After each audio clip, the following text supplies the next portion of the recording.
Welcome to the Crunch Time YouTube channel.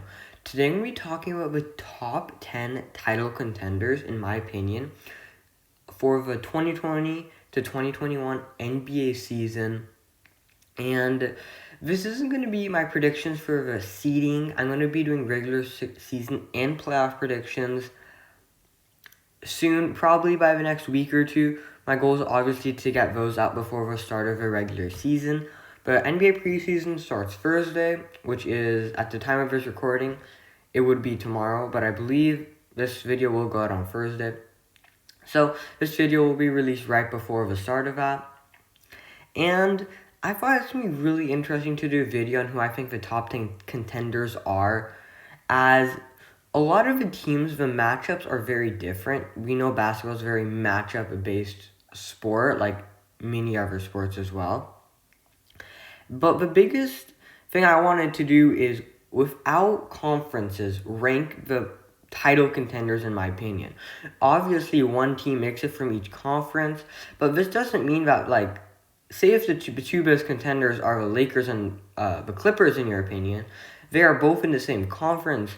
So you might think whoever these two teams ends up making it, they're probably going to end up winning it. So it's always interesting to see how the talent stacks up for both conferences and how some can be more top-heavy, bottom-heavy, or just well-rounded. So let's get right into the video. And before I start going into the top 10 list, I'm going to talk about some honorable mentions. So there's three teams that I specifically wanted to talk about that I didn't include in this list. And those are the Phoenix Suns, Utah Jazz, and Toronto Raptors. All of those teams I don't have on my top 10 list for various reasons. And a lot of them are due to they're not as well-rounded as them. The other teams, they aren't as deep. And the biggest issue is probably the superstar talent. You can look at the Suns. They have Booker and Paul. The Jazz have Mitchell and Gobert. The Raptors have Lowry, Van Vliet, and Siakam. None of those are top 10, maybe even top 15 players. Maybe you can argue Booker. But I wouldn't argue that any of these guys are top 15 players. And that's the biggest issue. If you want to win a championship, you almost always need at least a top 5 player, and then maybe like another top 10, top 15-ish player. So that's always very important, and unless Donovan Mitchell or Booker or Siakam take a massive step forward, which they very well could. We saw what Mitchell was doing in the bubble, and that was impressive. I just don't think he'll be repeating it, like dropping 30, 40 a game every night. I also think the bubble was an environment that helped shooters a lot. And I just don't think they have, like, the guy right now who, like, they have three. Each of these teams have a young star. I believe they're all under 25. They're all under contract, too, that they're going to be relying on in the future. I just don't think that they're legit contenders yet. Obviously, these are playoff teams. So now let's get into the list. At number 10, I have the Portland Trailblazers. Obviously, this team is led by Damian Lillard, CJ McCollum, but this team made a few moves I really liked. And the biggest was trading for Robert Covington. We saw how good Robert Covington was for the Rockets. He's a great 3-and-D player, and he fits exactly with Damian Lillard and the Trailblazers. He's exactly what you want.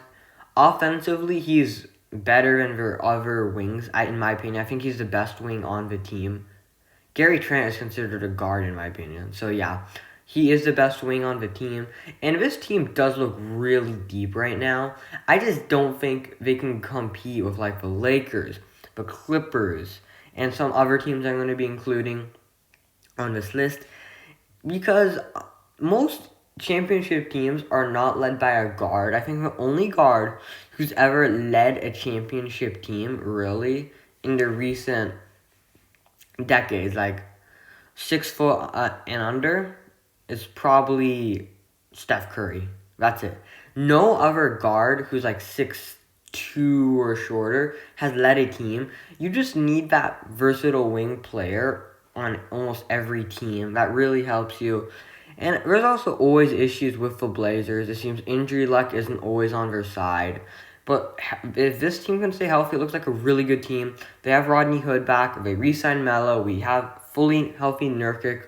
They finally got rid of Whiteside, which is a win in itself. So that's good for them. And at number 9, I have the Philadelphia 76ers. So this team has been making a few moves this offseason.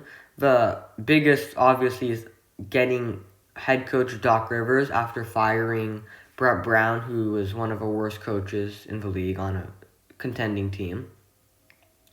But Philadelphia's biggest issue has been they need more shooting, and this team has made moves to get a few shooters.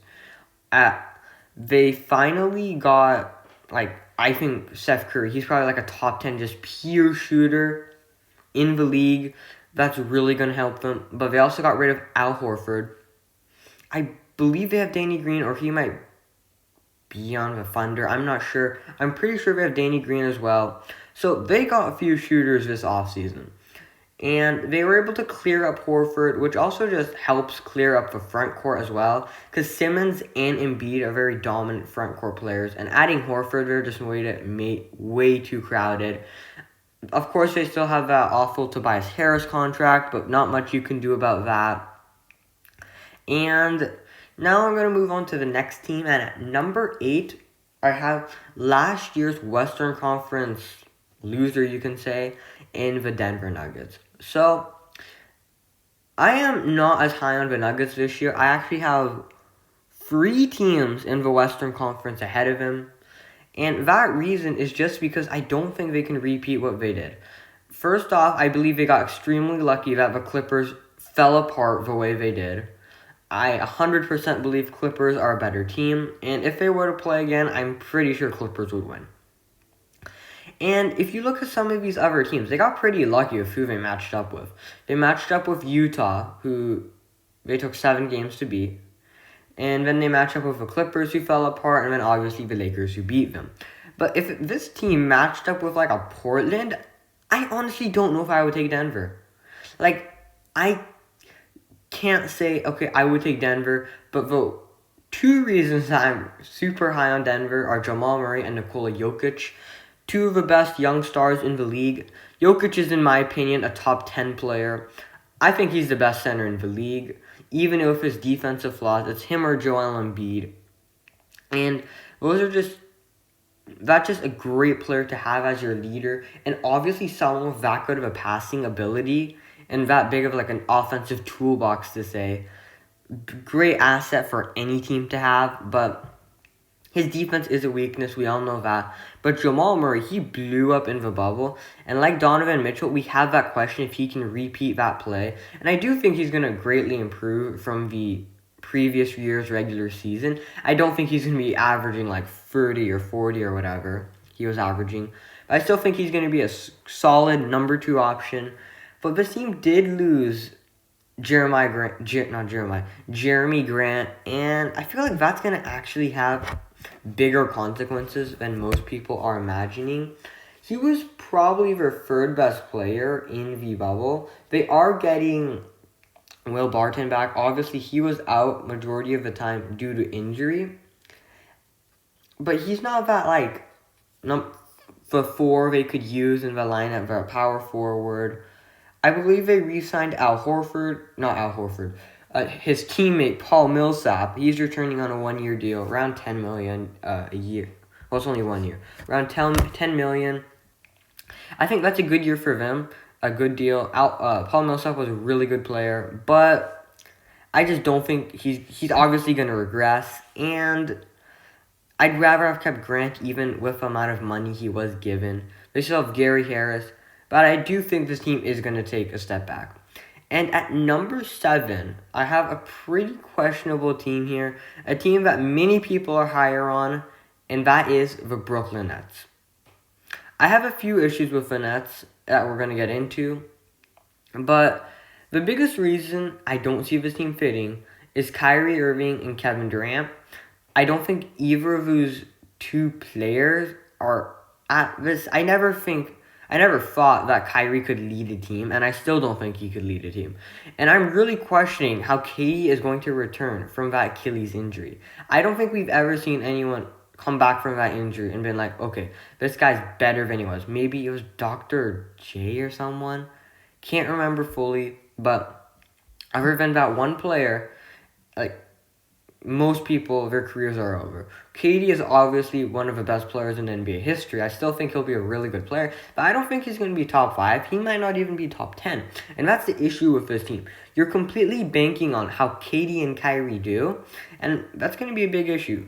Also, a lot of teams that Kyrie has been on have had locker room issues, which is weird. He doesn't seem like the type of guy, you see what he's doing in the community, all that. He doesn't seem like the guy that would cause issues. But it just seems like no matter where he is, there's always rumors, problems, but we'll see what happens this year. I'm just not high on Brooklyn.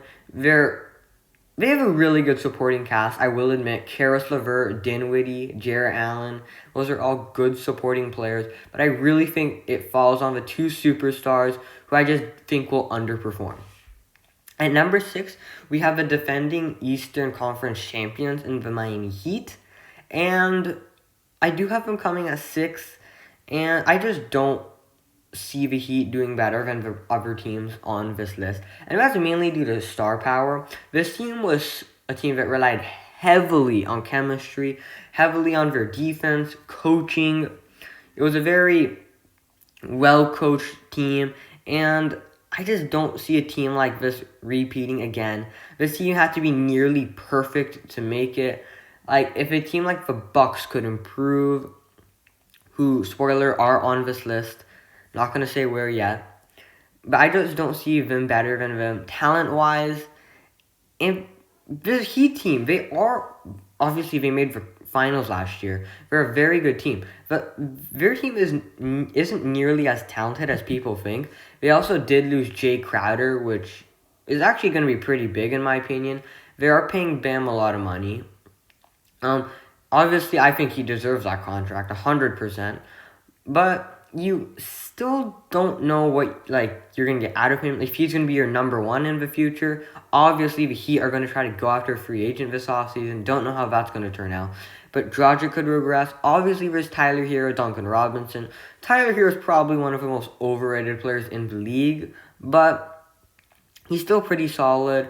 I just don't see the team having the necessary talent to compete now, as I think the league has gotten so much more talented with the players coming back from injury. Like, KD's back, even if he won't be top 5, top 10. That's still a very good player.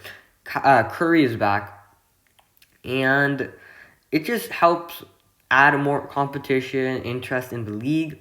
And now we're going to move on to the number 5 team. And this is probably the most questionable team on here in the entire top 5, and that is the Dallas Mavericks. I'm going to say here, for my award predictions, Luka's going to be in my MVP race. I'm not going to say if he's going to win it, but he's going to be in my MVP race. Luka is going to be a top 5 player of the season, if you don't already consider him that. I think he is top 5. Don't know how many people agree with that.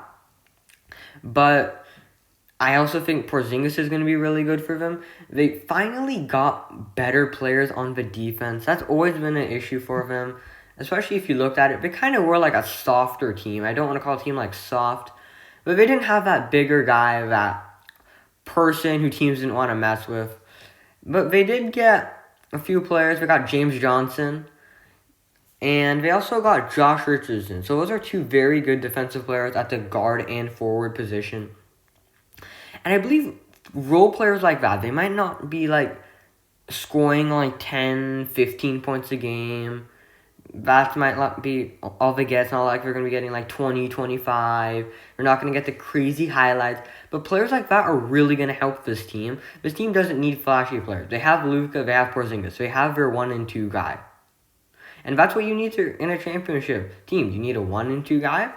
And then you need good role players, a good supporting cast. And I just think so many players on this Dallas team are going to take a step up. This is a team that many people need to watch out for next season. Obviously, this isn't...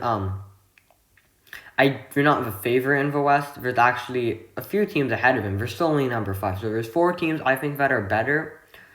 But this is a team that people need to watch out for, and I would not be shocked if they made the Western Conference Finals at all. If they made the finals, I definitely would be surprised. But I could easily see the team making the Western Conference Finals. At number 4, I have the Boston Celtics. The reason I have the Celtics here is mainly due to Jason Tatum and Jaylen Brown taking big steps up. They got rid of Gordon Hayward, which I think actually helps this team. This team had too many scores, and they finally now have... Okay, they have 3 people who are going to be getting the ball. Their main job is to score. Everyone else just play good defense, rebound well, shoot efficiently when you're given shots, and that's their role. They have 3 players, Kemba, Jaylen Brown, Jason Tatum, and Jason Tatum I think is also going to take a big step up this year along with Jaylen Brown. We did see Kemba kind of choke in the playoffs, but I feel like he can be a solid number 3 option, and I just see the emergence of Jaylen Brown and Jason Tatum will really help this team. Also, getting rid of Gordon Hayward does help. Sometimes too many cooks in the kitchen actually can ruin the meal. I'm pretty sure I butchered that phrase. But they had too many players who were ball dominant there. Obviously, Gordon Hayward, that whole signing did not turn out how they expected. But I think this team is going to be contending this year. And now the last team in the Eastern Conference here is the Milwaukee Bucks. Obviously, we have big questions about are they going to re-sign Giannis. But right now, this is the best team in the East, without a doubt, in my opinion. They have Giannis, and they finally got players around him. They got Jrue Holiday, which I think is huge. Eric Bledsoe, I've never really been a high on him, but I don't think he was the guard you need with a Giannis as your number 1 guy. You need people who can shoot outside. And Jrue Holiday, he might not be the best shooter, but he is such a good defender. I think he's the best defensive guard in the league. Very underrated. I don't even know if he made a all-defensive team, which is just crazy. But he's massively going to help this team.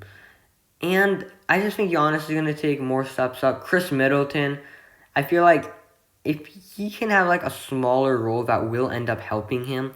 If he can have less focus on him from other defenses.